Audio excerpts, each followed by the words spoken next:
नमस्कार दोस्तों। आज मैं एक बहुत बड़े लेखक, निबंधकार और इतिहासकार का जीवन परिचय, साहित्यिक परिचय लेकर उपस्थित हुआ हूँ और बात करेंगे आचार्य रामचंद्र शुक्ल जी के बारे में।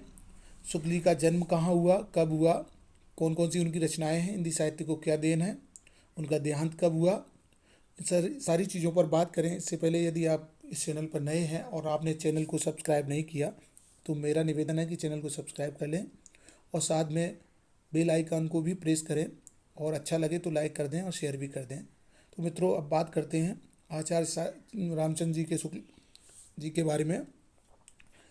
शुक्ल जी का जन्म हुआ था 11 अक्टूबर सन 1884 को। उत्तर प्रदेश का जिला है बस्ती, वहाँ अगोना गांव में। इनके पिताजी का नाम चंद्रबली शुक्ल, जो शासकीय सेवा में थे। और शुक्ल जी की जो शिक्षा है वो काफ़ी अच्छे उच्च शिक्षित थे।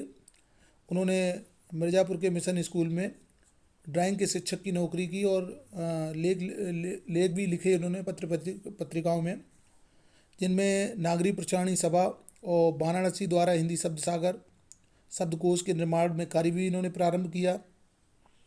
मात्र 26 वर्ष की आयु में वह सहायक संपादक नियुक्त हो गए थे। उसके बाद इन्होंने हिंदू विश्वविद्यालय बनारस में ये प्राध्यापक हो गए हिंदी के, और फिर 1937 में हिंदी विभाग के अध्यक्ष हो गए। लेकिन हिंदी विभाग के जब ये अध्यक्ष हुए उसके 3 वर्ष बाद 2 फरवरी सन 1940 को इनका निधन हो गया। तो इसके बाद इन्होंने जो साहित्य सेवा की हिंदी साहित्य को, शुक्ल जी की प्रतिभा वास्तव में वो बहुमुखी प्रतिभा के धनी थे।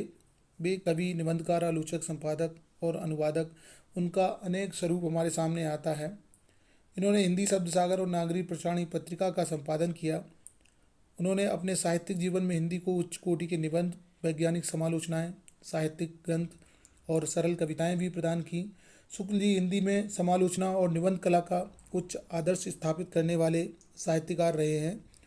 उनसे पहले की समालोचनाओं में गुण दोष विवेचन की ही प्रधानता होती थी। उन्होंने वैज्ञानिक ढंग की व्याख्यात्मक आलोचना की नींव रखी और मलिक मोहम्मद जायसी, तुलसीदास जी, सूरदास जी के काव्यों पर उत्कृष्ट व्याख्यात्मक आलोचनाएं लिखी। आपने करुणा, उत्साह, क्रोध, श्रद्धा और भक्ति आदि मनोविकारों पर सुंदर निबंध लिखे। उनके निबंध चिंतामणि नामक पुस्तक में संग्रहित हैं। चिंतामणि पर हिंदी साहित्य सम्मेलन की ओर से इनको मंगला प्रसाद पारितोषिक भी प्राप्त हुआ। उन्होंने हिंदी साहित्य का इतिहास नामक गौरवपूर्ण प्रमाणिक ग्रंथ लिखा, जिस पर हिंदुस्तानी अकेडमी प्रयाग ने पुरस्कार दिया। इनकी जो प्रमुख रचनाएं हैं उनको 3 भागों में बांट सकते हैं प्रमुख रूप से। निबंध संग्रह चिंतामणि और विचार भी थी, आलोचना त्रिवेणी और रसमीमांसा, इतिहास हिंदी साहित्य का इतिहास। इस तरह से 3 भागों में बांट सकते हैं, एक तो निबंध, दूसरा आलोचना और तीसरा इतिहास। निबंध में फिर बता दूं चिंतामणि और विचार भी थी, आलोचना में त्रिवेणी रस मीमांसा और इतिहास में हिंदी साहित्य का इतिहास।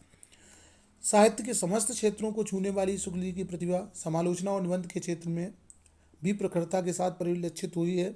निबंध एवं आलोचना दोनों ही क्षेत्रों में शुक्ल जी ने लोक मंगल एवं नैतिक आदर्श को प्रमुख स्थान दिया है।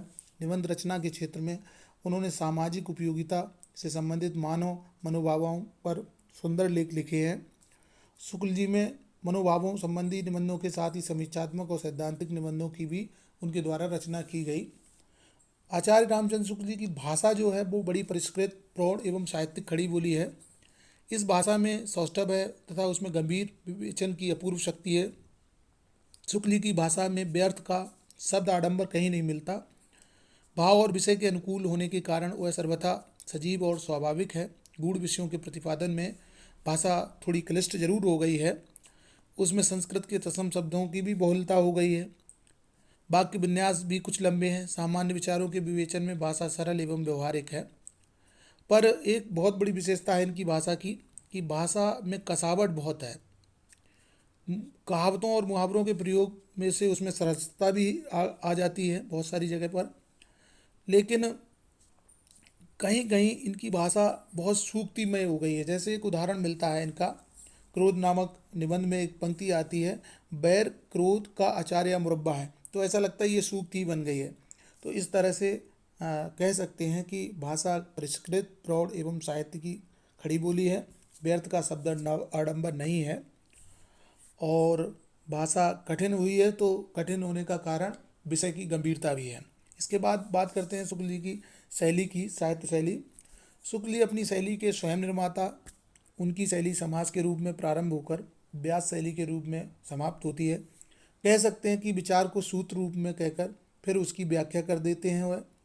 पहले शुरुआत और फिर उसकी व्याख्या, इसको कहते हैं व्यास शैली। मुख्य रूप से शुक्ल जी की शैली 4 प्रकार की है: समीक्षात्मक शैली, गवेषणात्मक शैली, भावात्मक शैली, हास्य विनोद और व्यंग्य प्रधान शैली। अब बात करते हैं पहले समीक्षात्मक शैली के बारे में। शुक्ल जी ने व्यवहारिक, समीक्षात्मक और समालोचनात्मक निबंधों में इस शैली का प्रयोग किया है। इस शैली में वाक्य छोटे, संयत और गंभीर हैं। इसमें विषय का प्रतिपादन सरलता के साथ इस प्रकार किया है कि सहज ही ये हृदय को छू जाए।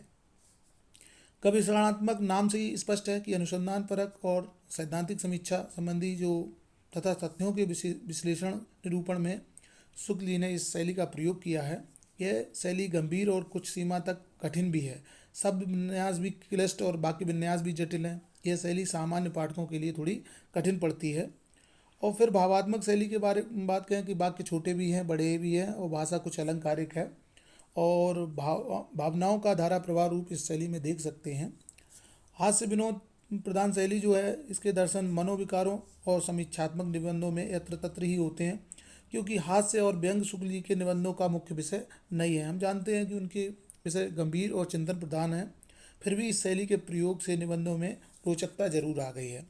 अब बात करें जो इतने बड़े बहुमुखी प्रतिभा के साहित्यकार थे आचार्य शुक्ल जी। उनका साहित्य में आचार्य रामचंद्र शुक्ल ने अपनी असाधारण प्रतिभा द्वारा साहित्य की अनेक विधाओं में काव्य का सृजन किया, गद्य का सृजन किया, लेकिन उनकी विशेष ख्याति निबंधकार, समालोचक और इतिहासकार के रूप में है। उन्होंने हिंदी में वैज्ञानिक आलोचना प्रणाली को जन्म दिया, निबंध साहित्य को समृद्ध बनाया, हिंदी साहित्य के इतिहास लेखन के लिए एक आधार प्रदान किया। शुक्ल जी की भाषा और शैली आने वाले साहित्यकारों के लिए मील का पत्थर है, आदर्श है। इसके साथ उनको एक जैसा कि हिंदी साहित्य जगत में कहा जाता है कि शुक्ल युग, तो वे युग प्रवर्तक निबंधकार हैं। निबंधों में वे युग प्रवर्तक हैं। तो दोस्तों, ये जानकारी आपको आचार्य रामचंद्र शुक्ल जी के बारे में कैसी हुई, कमेंट बॉक्स में लिखिए। वीडियो आपने देखा, वीडियो देखने के लिए बहुत बहुत धन्यवाद।